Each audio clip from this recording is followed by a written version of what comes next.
Hey there, my name is Tamara, and this is my best friend, Rachel. No, she was gonna say Monica. And who are you? I'm Tamara's best friend, ever since you ditched her for the glitz and glam of New York. I didn't ditch anyone. I'm 16. I just go wherever my parents take me. It looks like they took you to a daycare center because your outfit is something my 4-year-old niece would wear. Sounds like a chic 4-year-old. Now back off. I'm back in Tamara's life, and she doesn't need you anymore. Thanks for babysitting her while I was gone, but bye-bye now. Babysitting? Our friendship is way deeper than that. I mean, my face unlocks her phone. See? That's nothing. I know her bank password. Rachel Tamara Love 112. Top that. Don't yell it. I've got a mole she got removed last year in my necklace. Ew, what? That's nothing. I've got 2 of her baby teeth right here in my earrings. Okay, this is weird enough. There's room for all 3 of us in this story. No, there's not. And with that, the hair pulling started. While they're busy with that, I'll tell you the whole story of how this feud came to be. Growing up, I had an amazing but lonely life. My parents adopted me when they were pretty old, so they couldn't always keep up with the energy of a wannabe actress who was 7 years old. Plus, I was an only child with no pets, so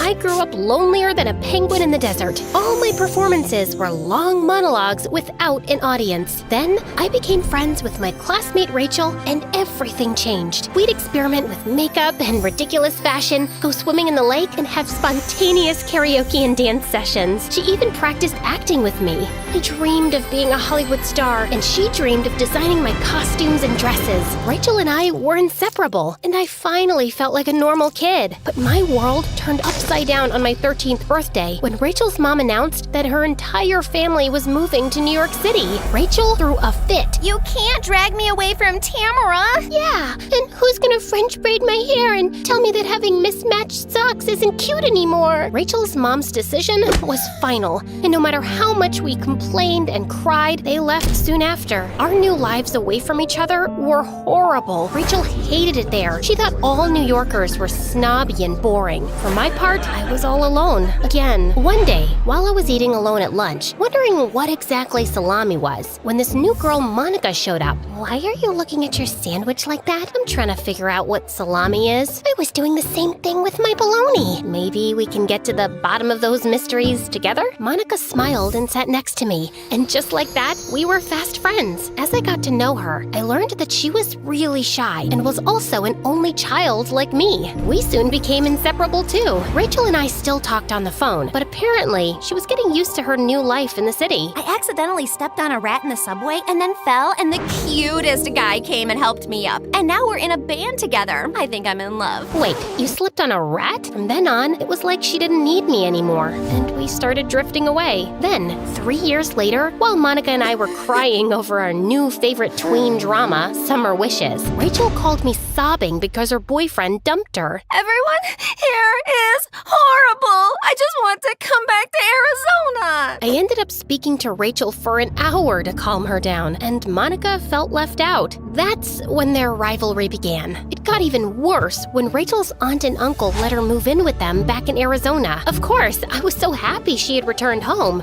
But Monica, not so much. They just couldn't stand each other. Monica thought Rachel was a snob who made her feel small, while Rachel used to say that Monica was obsessed with me because she was insecure and had no other friends. Of course, I was always in the middle of their fights, sometimes literally. I needed them to get along for the sake of my mental health. So once, in the middle of one of their crazy fights, I had a light bulb moment and burst out, "Stop! I can't take this anymore!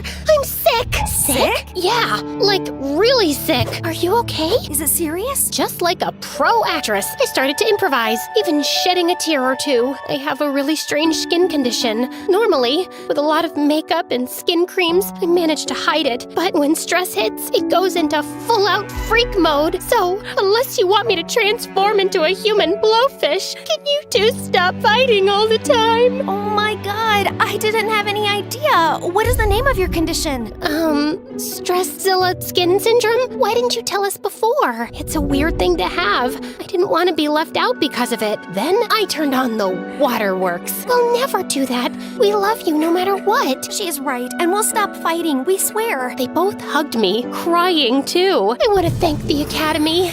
Surprisingly, my crazy lie actually worked like a charm. Despite hating each other, Monica and Rachel put my condition first and stopped fighting. They were even compromising. Can you please cover your mouth when you sneeze? Only if you stop chewing with your mouth open. Deal. Those months were awesome. Monica and Rachel got used to each other, and I used my lie to improve my acting skills. I was like Meryl Streep, caught in my character. While a part of me felt horrible for having stretched the lie so far, my friends were so nice and went out of their way to take such good care of me that it was hard telling them the truth. Still, soon after, my lie was exposed. So, I went to see my dermatologist yesterday, and he told me there's no such thing as Stressilla skin syndrome. Uh-oh. And all those fancy and super special creams you put on are just regular moisturizers and sunscreen. We know now. Wait, I can explain. I just said all that so you would stop fighting and be friends over your love for me. I mean, I can't believe you lied to us all this time.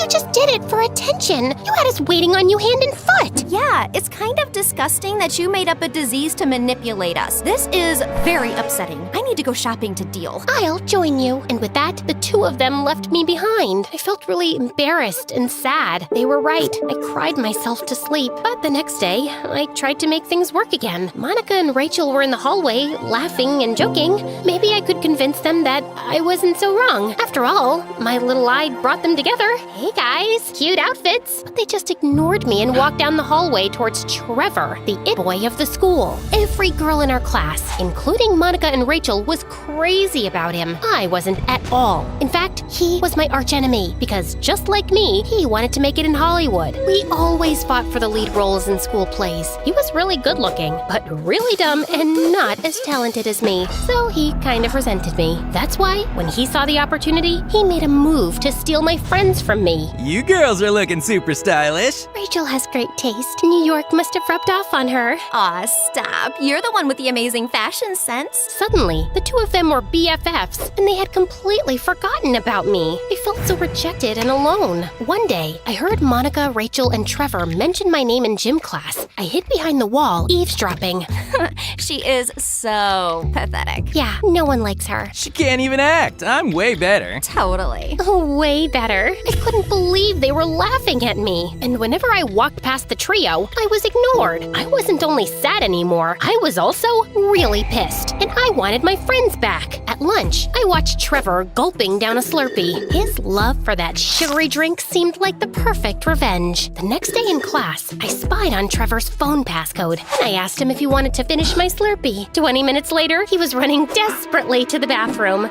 Yeah, I slipped in a laxative. I unlocked his phone and got to work. Rachel, can't stop thinking about you. Meet me at the bleachers after school. Monica, you're running laps around my mind. Meet me at the bleachers after school. I spied on them after school. Monica and Rachel showed up at the bleachers, but not Trevor. Monica, what are you doing here looking so cute? Trevor asked me on a date. What are you doing here, looking like a queen? Trevor asked me on a date too. What the? And then Trevor showed up looking so embarrassed. Before Monica and Rachel could lunge at him, he jumped to his defense. I didn't send those texts. Someone hacked into my phone. Who? Uh-oh. I tried to slip away, but luck was not on my side. A strong breeze blew my hat off my head, and it landed right by the furious trio. They spotted me. Tamara! Yeah? What? Okay, fine. I did it. But how could you guys just replace me with this loser? You know I hate him. He's my nemesis. What? You don't care about us. You're just angry that you aren't the center of attention anymore. You are the ones who can't stop talking about me. Like in gym class? She's so pathetic. No one likes her. I heard it all. Monica and Rachel looked at each other confused. Oh, you overheard us talking about Tamika from our favorite reality show, Cheaters and Liars. Wait, you thought we were talking about you? You may not have Stressilla skin syndrome, but you do have a disease, main character syndrome. You're totally right. Then I got super furious. Maybe because I knew they were right about me. Yeah, I may have main character syndrome, but what about you two? You don't even really like each other. Yes, we do. We're friends. Oh,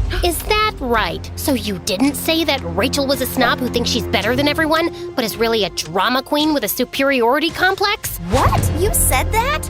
Oh, don't play innocent now. You're the one who compared being friends with Monica to doing charity work, like helping out the less fortunate. I did, but... Oh, nice to know how you really feel. Tamara was right about you. You were just a judgy and entitled brat. Said what? You know what? I don't need you guys. Glad we agree on that. Friendship's over. Monica and Rachel stormed off in different directions, and I realized I just made things much worse and lost my friends forever. We graduated high school a few months later without patching things up and all went our own ways. I moved to LA to be an actor. I still missed Rachel and Monica a lot. Maybe that's why I didn't even make new friends, because I was afraid I'd blow it with them too. So I focused completely on my career. At first, it was tough, but then things started to look up. When I turned 19, I got my first movie. Okay, it was a very small role, but still, I was so excited. But just before the shooting started, I got a call from Monica. Rachel is really sick. Trevor told me. They started dating after high school, but now she's in the hospital. It's serious. I immediately burst into tears. I felt horrible. I lied about having a condition, and she actually got sick, and I wasn't there for her. Well, not anymore. I left LA immediately to visit Rachel in the hospital. When I got there, Monica was by her bedside. We three looked at each other and didn't even need to say sorry or anything. We just hugged as if we'd been together all that time. And then Rachel told us about her situation. I need a new kidney urgently. Trevor was a match and he agreed, but then he got cold feet and dumped me. Forget that jerk. You have us. Always. I wanted to donate my kidney to Rachel, but sadly, I wasn't a match. Neither was Monica. We were both devastated. It's okay. You tried. That's all that matters. Just do me a favor and delete all my embarrassing photos off social media after I'm... No, don't even say it. We're not letting you go anywhere. Not a chance. This is not over. Monica and I started an online campaign to find a donor, but we couldn't find another match for her. There was only one way out. I went to see Trevor and offered him my dream. I talked with the producers of the film. I resigned and convinced them that you can play the part. It's just the part of a waiter, so I guess you can do it. Trevor liked my offer, but still hesitated. I don't know.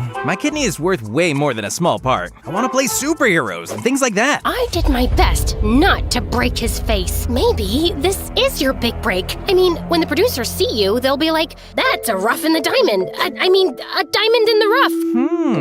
Okay, I'll do it. I let out a joyful cry and hugged him tight. Careful, don't want to damage my kidney. I made him swear not to tell Rachel and Monica that he was giving his kidney in exchange for a movie role. I let them think he'd just changed his own mind, because I realized that I didn't need to make this about myself and be the main character. I just had to support my friend. The surgery was a success, and a few months later, Rachel made a full recovery. The day she stepped out of the hospital was the best day of our lives. Today, I'm still acting, waiting for my big break. Luckily, when the time comes, I'll be ready, because I have like 100 dresses for the red carpet from Rachel and Monica's super successful clothing line, Frenemy Fashions. So, this is my story. I mean, our story. I hope you love it as much as we do. Till next time, keep spreading the love.